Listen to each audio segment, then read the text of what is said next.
Welcome to LiveDaf, your online Daf Yomi Shir. Shalom Aleichem. Welcome back to today's Daf Yomi. BECHOROS Mem Zayin. We begin on the very top line. Interesting question. Itma, we have learned as follows. Hayuloi banim. So, a fellow had children. In the old life, he had some kids, and then he became a ger, vidnis ger. What's his status vis-a-vis the other children?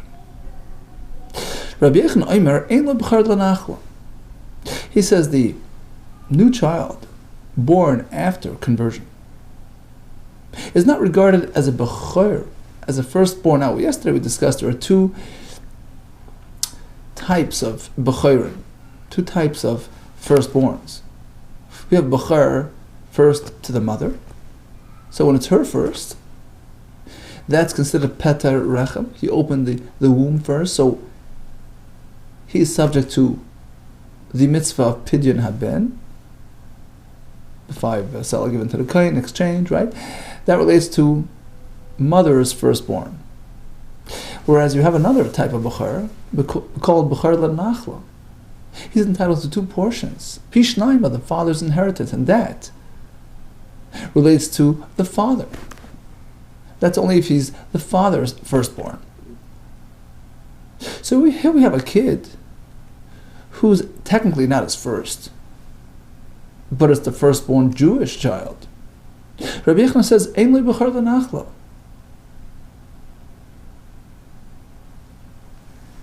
The new kid that arrives now, Mazel Tov, he's not going to be considered the bechor lenachla, because technically he's not the father's firstborn, since he already had children in his old life. No. Become a yid, it's a new slate, new record. We don't factor in the children born prior to conversion with respect to granting bechor status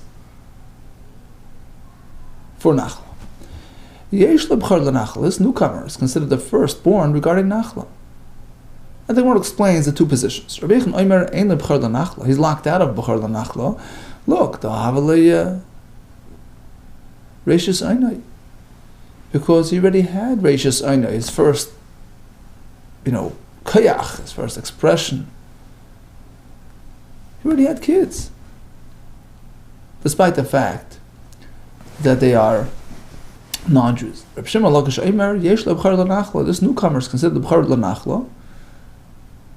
It's a new realm, a new metzius. The gerish and his gayer. When a fellow becomes a ger, he's like a newborn child, a new entity, brand new slate. Kikot shnei adam, he's like a newborn child. In which case, we start counting anew. This new child is like his first, and it's considered Reishis Eini, his first strength, his first expression, his firstborn. Really, this machlekes links onto a different machlekes. It's very similar between these very 2 same opinions. The Itzmar. Okay, he had kids and they became a ger. He's in fulfillment of the first mitzvah of the Torah, Pru Revu, to bear children. He had children. Fact is, he has children, despite their goyish identity. Rabbi Shimon Lakish Amar Lo Kiyem, he has not fulfilled. Why? Explains the Gemara. Rabbi Yechon Amar Kiyem Lo Yisoyu V'Ra L'Sheves Yitzhara. The fact is, the Torah pasuk in Yeshaya describes the mitzvah as the point of populating the world, and he did. He has offspring that populated the world, despite their non-Jew status. Rabbi Shimon Lakish Amar Lo Kiyem Pir V'Rivya. We don't attribute those kids to him because he's a new entity. Gerish and his guy, in which case he cannot factor in the old kids. But what's the point of discussing this very same concept in 2 variations. It seems like it's merely a repetition. No, each one carries its own lesson. Di itma b'ho kamaisa. Had we only mentioned the first machlekes between Rabbi Yechon, who says that the newcomer is not considered bechor since he already has kids, versus Rish Lakish says that it's his first child after conversion, and therefore it's considered bechor l'nachla. If we only discussed that first discussion, perhaps over there Rish Lakish says, you know why this newcomer is a bechor l'nachla? Because there really isn't another child competing for that slot. Because the Geisha kids are not bnei nachla, they're not entitled to inherit. So, regarding nachla, this kid is the first candidate, and therefore he occupies the bechor status. Aval baha, but regarding the question of populating the world and pru rabu, ema moida leil Rabbi Yechon, perhaps he would be in agreement with Rabbi Yechonon. The purpose, the objective of Peru Uruvu is the loitoye barad l'shavas yitzara. Hashem did not want the world to be desolate, rather to be populated. V'ha avalei shavas. In fact, as he did do shavas, he did populate the world, despite their non-Jew status. So I would think perhaps he agrees. No, he doesn't. You can't, sort of credit him for that. V'itman baha. On the other hand, if we only discuss a second question about Peru Uruvu, I would perhaps speculate, it's only here that it's a matter of populating the world. Rabbi Yechon says, okay, that also counts. But in the case of Bechor, perhaps he would agree to his opponent that in terms of nachlo, inheritance, privileges, we start a new record, and this first Jewish child is in fact considered the bechor tzricha. That's why we discuss both cases, to teach that no, they maintain their respective positions regardless of the circumstance. Now comes a kasha. A kasha on Rabbi Yechonon, who says we will factor in the children from the old life. Regarding Nachla, regarding Pru Revu, Tanan. Let's take a look at our Mishnah we had yesterday. A fellow had no kids, so this is going to be his first. Vanasa Ishak Varyaldi married a woman who already had kids. Oida Shifcha V'Nestachara. Let's say she had kids when she was still a maidservant, not really fully Jewish, and now she's freed. Oida Oivedes Kechavim is Gairi. She had it while a guy, and now she converted. So all these variations where she had kids, and now once she arrived at the Jewish scene, Mazel Tov, she has a boy. What's the status of this boy? Well, he's first to the father, but not first to the mother. So therefore, Vlada Bechor Nachla is considered first regarding Nachla, because that is reckoned vis-a-vis the father. Veina Bechor L'Koy, but not regarding Koyin, because that relates to the mother. Now let's further analyze what happened here. Who fathered we know the mother, her situation, but who fathered this child? Yalda Miman, from whom? Ilayim Yisrael. Shloihoy Levanim. The father is a Yisrael who's having a child for the first time. So why get involved in all kinds of complications, all kinds of additional complexities about a convert and a freed maidservant to highlight this case? Why bother relating to a Geyeris and a Shifcha who had her child before she can? I feel Bas Yisrael Nami, even if she was a regular Bas Yisrael who already had kids, it's irrelevant, because it's not her first, but it's his first. The same halacha would apply regardless. Why not just keep the case simple and straightforward? Elalav Megir. Apparently, we're speaking that her husband also shared a similar experience. He was a a ger, he was once a guy who had kids, and now in his gayer, he converted. Or he was once an eved, now he goes freed. So the husband and wife are pretty much on the same track. And despite the fact that he already had kids in his old life, how do we treat this newcomer? His first Jewish-born son, Uktani, and says, Bechor l'nachla. He's considered a Bechor vis-a-vis nachla. So that's a kasha on Rabbi Yechon who says, no, we have to factor in the old kids. Loi l'mi Yisrael, shloi l'banim. No. Certainly we're speaking about a child who was fathered by a Yisrael who had no kids whatsoever. It's not like he had kids in his own. He never had kids. As to your question, so why complicate the case in terms of the mother's side that she had a child when she was a guy? The same exact din would apply if she had a kid when she was a yid. Now this is her second, but that doesn't matter vis-a-vis the father who's his first. So what's the point of the point is to highlight the second aspect. This newcomer, although he's first to the father, but since he's not first to the mother, he's not a bechor l'kohen. It's strictly that's the point you want to highlight. Despite the fact that the mother's prior experience, the prior child, happened when she was still a guy.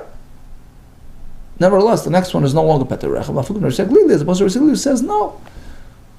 Even vis-a-vis the mother, we start a new fresh slate. And since it's the first Jewish born, he's considered Peter Rechem even regarding Kohen. So we're trying to sort of oppose that shita. The Amar B'chor l'nachla Kohen. He says that the firstborn, in this case, is a B'chor on all respects, Nachla and Kohen. Shnam Petachem B'Yisrael. He opened the wound when she is a Yisrael. Achif Rechem B'Yisrael. Has to be Jewish born at Peter Rechem.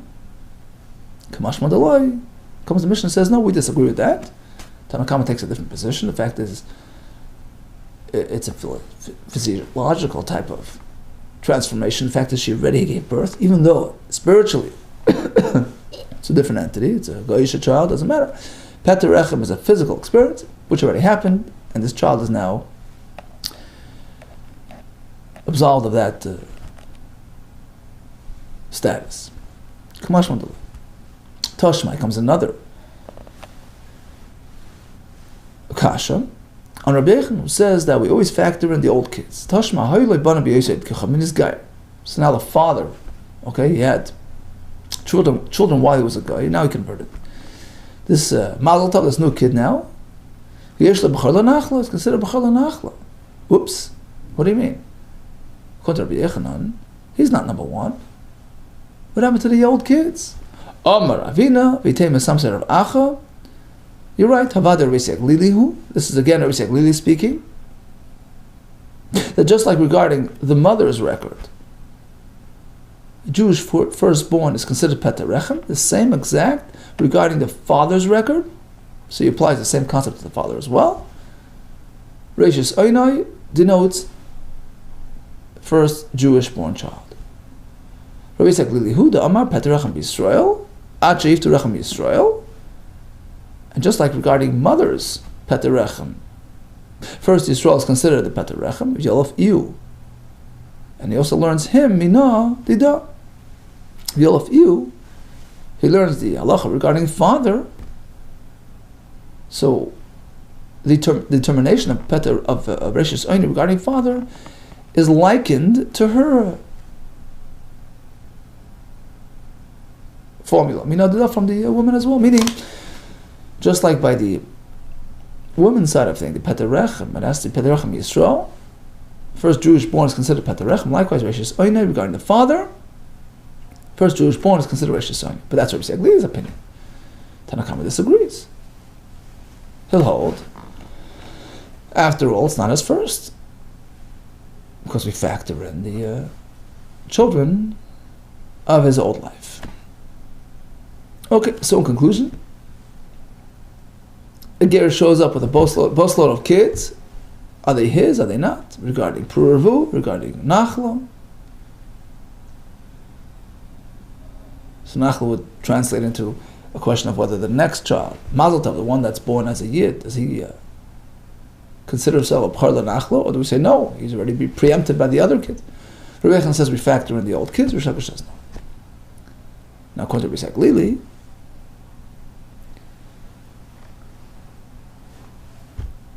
we'll start a fresh slate, Peter Rechem B'Yisrael, and also Rishis Oinoi M'Yisrael.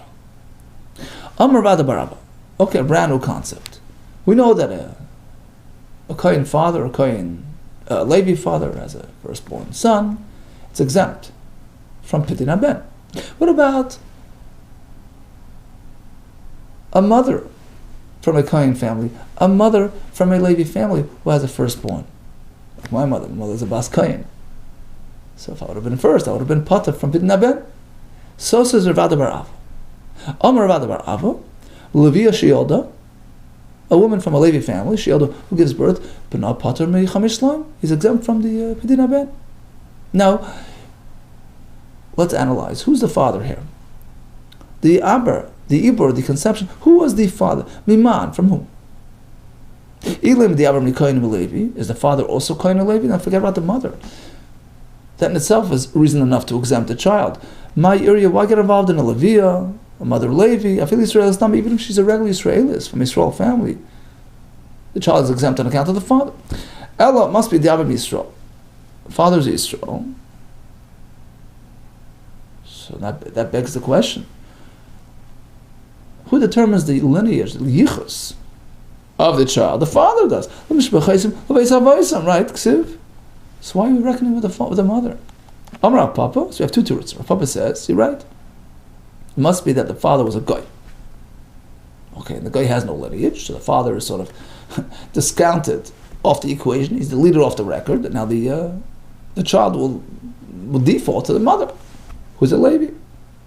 So in this case, which is a unique case, we don't really have a father as part of the equation. The child would identify with the mother, and since she's a Levi, from a Levi family, he's exempt from Pidin HaBen. Amar Papa the Abram Me'Kichav. But don't think, there's a big machlekes back in Yavamas. A child who was fathered by a guy, a child from a Jewish woman fathered by a guy, some say ein mezamin. Mezamin means to dirty, like to spiritually taint the child. We don't taint the child, he's not considered a mamzer. So, according to that opinion, certainly we could understand why this child of the Levi mother identifies with the mother, because he's considered like a Levi. Ella, even according to the opinion that we do taint the offspring, in this case it's like a mamzer, still, Levi Pasal Mikri, although he's tainted, but he still has somewhat of a Levi label to him. He's Levi Pasal Mikri, he's called Levi Pasal, in which case, again, he's exempt from Chamesh Shloim. That's Rav Papa's opinion. In order to exempt a child of a Levi from Chamesh Shloim, of a Levi, inevitably the father has to be a guy, so he's sort of off the picture, he's out of the picture, and we just relate to the mother, who's a Leviah. That's reason to exempt the child. Marbreit Rav Yosef Amar Mishmei the Rabbi. He says, no, you don't have to resort to the guy. Lo'elam Davam Yisrael. Certainly, we're speaking that the father was a Yisrael. So then, it triggers that, the question, why would you consider the child a Levi? Right? Yichus is based on the father. Not by Peter Rechem. V'shani Hasam, here it's different. Regarding Pidin HaBen, it's a totally different story. Shani Hasam, there has a different system. Damakra Peter Rechem. Whoever opens the womb, it relates to the mother's experience. Peter Rechem Tel Rachman Torah hinges it on the mother. She's a Leviah, child is Pat. Okay, so bottom line, Rav Ada teaches us, a Leviah who bears a child is exempt from Pidin HaBen. Who's the father? Rav Papa says it must be a guy, in which case he's out of the picture, so now the child reverts to the mother status, or Leviah. Okay. Rav Papa says, Marbred Rav Yosef, Mishmei the Rabba says, even if there's a Yisrael involved, but Peter Rechem denotes that it relates to the mother, and therefore she's exempt. Tanan, let's go back to our Mishnah and have a look at this halacha again. A fellow already had kids. He married a woman who's giving birth for the first time. Examples of which are Nisgayru Muberes, Nishtach Muberes. So the fellow was a guy, and he fathered, and she conceived from him, and now they both converted. She converted while carrying the child, Nishtach Muberes, so she was freed from slavery while she was carrying the child. Okay, now we have more cases. We're trying to find cases where the child will be subject to Pidin Haben. He's considered the first to his mother, but does not have inheritance privileges vis-a-vis the father. So another case is V'yolda Hiva Kehenes Hiva Levia. Standard case: two women went into the delivery room. It's her first child, right? And she's giving birth, and it's dark. They mixed up the kids in the hospitals. So she gave birth, and the Kehenes gave birth alongside her. Or he Levia, a regular Israelis mother gives birth together with a Levia. Hiva Isha Shekva Yolda. Her child got mixed up with another child of a woman who already gave birth in the past. So in all these cases, you have certainly one baby who is considered subject to Pidin Haben. You just don't know which one. So ultimately, you have to do Pidin on one of them. You have a woman who remarried in haste without observing the mandated 3-month wait period between marriages. V'yolda, now she gives birth 7 months down the road. We don't know if he's belonging to the second husband, Shimon, a 7-month baby there, or perhaps he belongs to Reuben, the old husband. He's a 9-month baby. Then we don't know in Ben Tesla Rishon, in Ben Zayin La'achron, is he Reuben's child, Shimon's child? In all these situations, including the case where the Israelis mother gave birth for the first time together in a room with a Kehenes or Levia, whose children are Pater, but she is Chayiv, so one of these children is Chayiv, Bechor L'Koyen, so you have to do the Pidin Haben to satisfy the obligation of one of these kids. But they're not considered Bechor L'Nachla because they can't identify the father. In any case, what do we deduce from here? Apparently the Kahuna, or the Kehenes, is a the Kehenes or Levia. The Kehenes woman, the Levia woman, are Peturin. Their child is exempt. Now we're assuming a Kehenes means she's a product of a Kohen family, not necessarily married to a Kohen. She's a daughter of a Levi family, but not necessarily married to a Levi. So that's the question. The Abram Iman, who fathered their child? Elim the Abram Kohen of Levi, are they married to Kohen of Levi? Then forget about the fact that she's a Kehenes Levia. The child is exempt from Pidin Haben on account of the father who was a Kohen of Levi. If that's the case, my area Kehenes Levia, why bother speaking about a woman who's a Kohen of Levi? I feel about Yisrael, even if she's from a Yisrael family, the exemption is on account of the father, who's a Kohen of Levi. Apparently, it was not a typical situation. The one who fathered the child of the Kehenes was a guy. Says the Gemara, hold it. Kehenes Petura, so then the child of this Kehenes will be Pater from Pidin Haben. As soon as she interacts with a guy, a Kehenes gets so tainted that she loses her Kohen privileges, a Kohen status. Papa asked us, told us, Badiklan Rabba gave us a riddle, a question. Kohenes Shinus Abra Mavid Kichav. Ma, what's the status of a Kohen woman who got involved with a guy? What's her status? Is the child Pater from Pidin Haben or not? Okay, so that was the question. And I answered him, well, I would assume he's exempt. But isn't that the famous halacha that we learned before? The Amor says, Levia Shiyalda, a Levi woman who gives birth for the first time, but not Pater Mechamesh Tam, is exempt. I would assume the same with the Kehenes, despite having interacted with a guy who fathered this very child. Varmali says, no. How could you compare? In this case, she lost her kahuna status because of this experience with the guy. Certainly by the Levi, she will maintain her kedusha despite interacting with a guy, because this only affects a kohenes. The higher standards you have, the higher the bar is, the harder you fall, right? The more to lose. But by a Levia, it doesn't have a similar effect. The Sani we learned in the Brisa, Levia shenishbis, a shenivla b'las nus, a woman from a Levi family was taken captive, or she got involved with something improper, she still maintains her privileges, her Levi privileges. Nois lam and amaser, she can take the maserish and eat it. But by a kohen, it's not so. The kohenes, but a woman from a kohen family, kiva di boila. Once you get involved with a guy, havelazar, now she becomes a non-kohen. She loses that status. So the kid would not be labeled as a ben kohenes. So that takes us back to the question.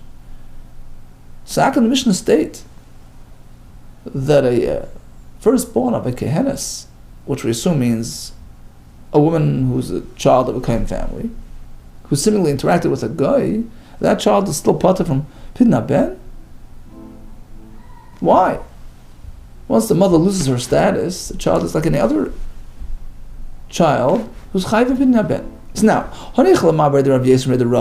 so according to the second approach that we had before, Dama says that even if the father was a regular Yisrael, still we identified the child with the mother, and if the mother is a Levia or Kehenes, the child carries over to the child. So here as well, we can explain this Mishnah speaking that the Kehenes was involved with the Yisrael. There was no guy involved, so the child is a Ben Kain Pat. El Rapapa, but according to Rapapa's approach, he says no. The only way it works is if there's a guy involved. The father's a guy, so then he's off the table. We ignore him, and the child defaults to the mother. But my mukimla, so how could he explain this halacha? The Elayla, right? Meaning if there's a guy involved, then fine. So this works by a Levia, because Levia maintains her status, which carries over to the kids, gives them the exemption. But by the Kehenes, which is the other case in the Mishnah, once she gets involved with a guy, all bets are off. Guess what? We're talking that the father was a Kohen. Vivas Yisrael. And we mistakenly understood that the term Kohenes refers to a woman from a Kohen family. No, she was a regular Bas Yisrael who happened to be married to a Kohen. And that explains why the child is exempt. So why does the Mishnah call it Kohenes? They're not Kohen. Because the child's a Kohen, so we call her a Kohen. It relates to the status of the child. But we're not speaking that she's a Kohenes. So it's unrelated to our whole discussion. Okay, so bottom line, Rav Rava teaches us that regarding Pidna Ben, a child off a Levia or off a Kehenes is part of Pidna Ben. You have two ways to explain. Either the father was a Yisrael, and nevertheless the child identifies with the mother because Pet Rechem aligns him with the mother. And since she's a Levia or Kehenes, the child is Pater. Or we're speaking that there was a guy involved, in which case he's out of the equation, and the child's aligned with the mother, and therefore gets exempted due to her status. We turn to Talmud base. Itmar Kohen Shemes. Okay, so we have a new case. A Kohen passed away. V'nech ben Chalal. Fact is, the Kohen was improperly married to a divorcee, etc., and the child was now Leibere Chalal. Chalal is lashon of Chayil, of Chulin. He lost his Kuna status. Rashi on the top line says, Ben Chalal ki Yisrael Dami. He has a status pretty much like a regular Yisrael. V'chai b'b'chira. He's a firstborn. He's subject to the mitzvah of Pidna Ben. Okay, so now the Kohen father happened to die as well. Kohen Shemes, V'nech ben Chalal left over this infant who's a Chalal. Question. Typically the father addresses the Pidna Ben obligation, but let's say the father doesn't. Allah is the child, when he grows up, he has to take care of himself. He paid himself. What happens to this child? On the one hand, you can say, look, he was Chayv Pidna Ben, there's no father, he has to do it. On the other hand, you can say, the fact that the father was a Kohen, even if the father would have had to done Pidna Ben, but he would keep the money. So perhaps the child can argue likewise. Let's listen. Mr. Kohen, I don't owe you the money. Because this money I got from my father, and my father would have kept the money, would have pocketed the money. You can't demand more from me than from my father.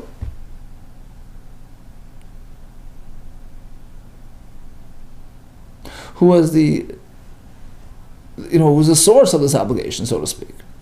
It's Markoin Shemeis Rav Chisda Amar Haben Chayiv Liftes Esas. The child has to go redeem himself and give it to the kohen. Rabbi Rav Huna Amar, no, ain't Chayiv Liftes Esas. He doesn't have to. Now, what happened? When did the father die? We know that the obligation of Pidna Ben only kicks in at day 30, right? Once the child hits 30 days, he's confirmed as a viable child. Suppose the father died past 30, in which case the obligation had already been activated. All agree in this case the child is not obligated to redeem himself. Why?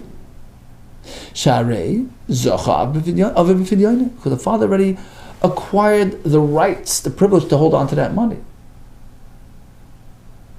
The chiv had already been activated, and the father sort of was zaycha to keep the money, and that zechus, that entitlement, that privilege gets transferred, it carries over to the kid now. So there's no question that he keeps the money. The question is, suppose the father died before the child hit 30, in which case the obligation had not yet been activated. So now we have a machlokes. Rav Chisda Amar Haben Chayev Liftes Esas. My child has to redeem himself. The father never actually acquired zuchus to hold on to the money. He never got that far. Rabbi Rav Huna Amar says, no, Eina Ben Chayev Liftes Esas. Asmai, forget it. The kid doesn't have to do it. Amar Lei, because he can tell the kohen, you know where I'm coming from? Who was initially obligated? The father, right? My father would have kept the money. Osina, I'm coming on account of a person delay matzah to uyay. You can't even speak with him in matters of claims, meaning you couldn't have gotten anything from him. With him. Had my father done pidyon, he would have kept the money. Likewise, I'm going to do the same. Tanah. Okay, so we have an interesting machlekes. Let's take a look at our Mishnah, which speaks about a case of Nisgairu Muberes Bechor L'Koyin. So it's her firstborn. She converted while she was expecting. This firstborn is a Bechor regarding Koyin as well. Why? Why does he have to pay the Lei Malay? You can tell the Koyin, Mr. Kohen, my father is? He's John, the guy. Asina Mekoyach Gav, I'm coming on account of a man. You can't get any money out of him. So that should carry over to me as well? No, says the Moshani Avid Kechama Guy is different. Leslie Chais, he doesn't really identify with his father. He's a new, Rashi says, he's like a newborn, new entity. But in our case, we're talking about everyone's Yidden. So certainly, he can base his claim on his father. Amar Rab Shimon Yasinya, Amar Rab Shimon Lakish. What's the conclusion on our matter? It's all about timing. Kohen Shemeis Dechshalashim. The father died within 30 days. V'nech ben Chalal. And left behind this ben Chalal. Ha ben Chayiv L'Zatzmai. The child has to go ahead and do pidyon. Why? Shelo Yizacha. Ha pidyon. Practically, the father never acquired the actual money because there was no obligation yet, there was no chiv yet. But but if it happened after 30 days, in which case the chiv had already been activated, ein haben chayav liftes atzmei. Child grows up, doesn't have to do pidyon ben shari zachav b'pidyon because the father actually was zayich in that money, and that zechus carries on to the kid. Next, v'chein mishalei sachabal gemachadash mechul. Okay, so you have this interesting child who's in limbo, stuck between two families. The mother married in haste without doing the 3-month wait to differentiate between the families, to allow for properly identifying this child. And now we have a newcomer, 7 months into the new marriage. Is he part of the second family, the Schwartz family, or is he part of the first family, the Green family? So, since he's her firstborn, in terms of the mother, so he's a Bechor L'Koyin, but he's not a Bechor L'Nachlo. Who is he going to claim against? He doesn't even know if he's from the Green or from the Schwartz. Now, Bechor L'Nachlo Lehavi, so you mean he's not entitled to double pay, but he gets a basic portion of inheritance? Hakapashat Shakli, it takes like a regular son, but how? He doesn't even know which family he belongs to. Lezel Gabihai. he approaches the Green family, they'll send him to the Schwartz family. And vice versa, they go to the next one, they'll push him back to the other. How could he get a penny? You're right, we're not talking about his rights. He's excluded. Either way, we're talking about the next kid. The child that comes behind him. The next child that's born to the Schwartz family. The Mishnah means like this. This child in limbo is a Bechor for Kohen because he's his mother's first. Okay, the one that comes after him, he will not get double pay. Even from the second family, even from the Schwartz family. Why? Listen to this. Because the brothers in the Schwartz family can say, look, you're not the Bechor, the one before you is the Bechor. Because he belongs to the Schwartz family. Okay, so the first one will come running, what would you say? I'm the Bechor? Okay, let me have it. No, it's not you, it's the next one. So basically they can ping pong back and forth. So these two kids are deprived of their Bechor L'Nachla. Ask the Gemara, but why can't they just authorize each other? They can team up against the brothers. Say, look, it's either me or you, right? Harsha means an authorization. They can issue the Harsha to each other because it's one of these two who's the firstborn of the Schwartz family. The Mishnah is talking, happens to be Shlei Harsha, that there was no Harsha issued, but theoretically you can do that. No, but later on we're going to depict the Mishnah as speaking with Harsha. So back to the question, why can't they use that means of collection? Listen to this, it's a right to Rabbi Yanai who says it's not applicable in this case. Don't Rabbi Yanai, Harsha, only in certain cases. Let's say, Hukru, this is a classic mixed up in the hospital case. So you have two families. Okay, a child from this family, and they got mixed up in the hospital. Now, we did identify each child when he was born as being part of the Green family, part of the Schwartz family, then they got mixed up. Since, at a given point in time, they were in fact positively identified. You're from the Green, you're from the Schwartz. So even though a mix-up occurred later, they could take that right, that privilege, that claim, and authorize each other, sort of pool their resources. Koshvin Harsha with each other. Look, between the both of us, we're entitled to a portion of the Green inheritance and a portion of the Schwartz. We happen not to know who's who. That's irrelevant. But in our case, if there was no recognition at a certain point before they got mixed up, because in our case, it was simply a perpetual unknown. We don't know. Because she married in haste without doing the wait period. We don't know who's who, right? We never did. So in this case, they're both deprived from the Bechor L'Nachla. Okay, let's recap. We have a Kohen who passed away, leaving behind a Chalal who needs Pidyon. This child have to be paid. Or could he say, look, the money's coming from my father who was exempt? He would have kept the money. He was a Kohen, right? Just like by Tevel, right? A Kohen can't eat Tevel. He has to separate the Truma, but he can keep it. In this case, he has to do Pidyon for his son who's a Chalal, but he can keep the money. So the conclusion was, it all depends on the timing.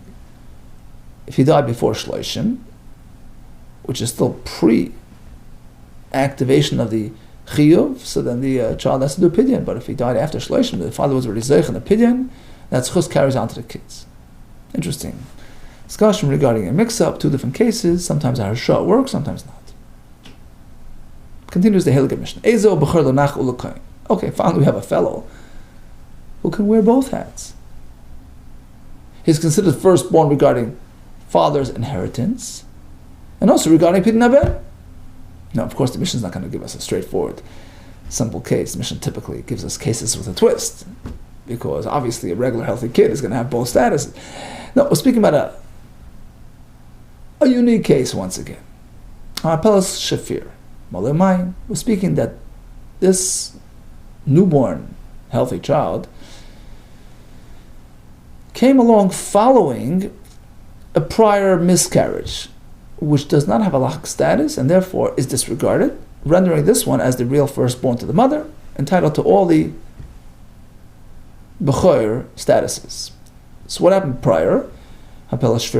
She miscarried this oyer, this flesh, this skin full of a sack full of water, molidam, blood, moligninim, colors.